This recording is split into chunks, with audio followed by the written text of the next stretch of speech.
ఏకంగా లొల్లులు కొట్లాటలైనా ఆలుమొగల పంచాయతీలైనా దొంగతనాలు దోపిడీలు జరిగినా ఏదైనా బంగ్లాకు అగ్గంటుకున్నా వరదలతోని ఆగమైతున్నా ఎవ్వలకు ఏ ఆపతున్నా ఎమ్మటే యాదికొచ్చేది డైల్ 100 100 నెంబర్కు ఫోన్ కొట్టినామంటే అయిపోయి ఎమ్మటే పోలీసులు ఉరికస్తూనే ఉంటారు.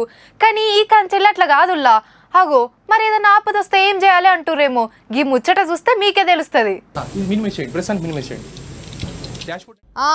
ఇక 100 నెంబర్ కాదు, ఏ ఆపద వచ్చినా 112 నెంబర్ కు ఫోన్ కొట్టాలి. మున్పు డయల్ 100 కు ఫోన్ కొడితే పోలీసులు ఉరికొచ్చేది. వాళ్ళు కడమ శాఖలకు మతలబ్ పంపి రమ్మనేటోళ్ళు. కానీ ఈ కంచెలు అట్లా కాదు. 112 నెంబర్ కు ఫోన్ కొట్టంగానే పోలీసులు, వైద్య శాఖలు, ఫైర్ ఆఫీసర్లు ఇట్లా 18 శాఖలకు ఒక్క పరే మతలబ్ పోతుంది. మళ్ళా మనం ఏడున్నామో పక్క అదే లొకేషన్ చూపిస్తదట.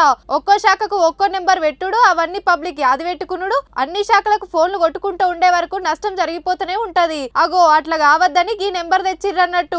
భారతదేశం కోసం ఇన్ని నంబర్లు కాకుండా 100, 101, ఫైర్ కోసం ఒకటి, మెడికల్ కోసం ఒకటి, ఇవన్నీ ఒక ఎమర్జెన్సీ వచ్చినప్పుడు గుర్తు పెట్టుకోవడం అనేది చాలా కష్టం. అందుకే 112 అనేది ఒక స్టాండర్డైజ్ నంబర్ ఉండాలి అని ఆ కమిటీ రికమెండ్ చేయడం, దాన్ని అమలు చేయడం అనేది ప్రారంభించారు. ఇక కొట్లాటలైనా టక్కర్లైనా అగ్గంటుకున్న 112 నెంబర్ కు ఫోన్ కొట్టంగానే అటు పోలీసులు, ఇటు ఫైరోళ్ళు, ఇంకో దిక్కు దావఖాన నుంచి వైద్య శాఖ ఆఫీసర్లు ఉరికొస్తూనే ఉంటారు. సేవలు చెప్పండి అంది ప్రాణం ఆస్తి నష్టం తక్కువైతది. మంచిగానే ఉన్నది కానీ ఎట్లెట్లా పనిచేస్తుందో రేపు తెలుస్తుంది.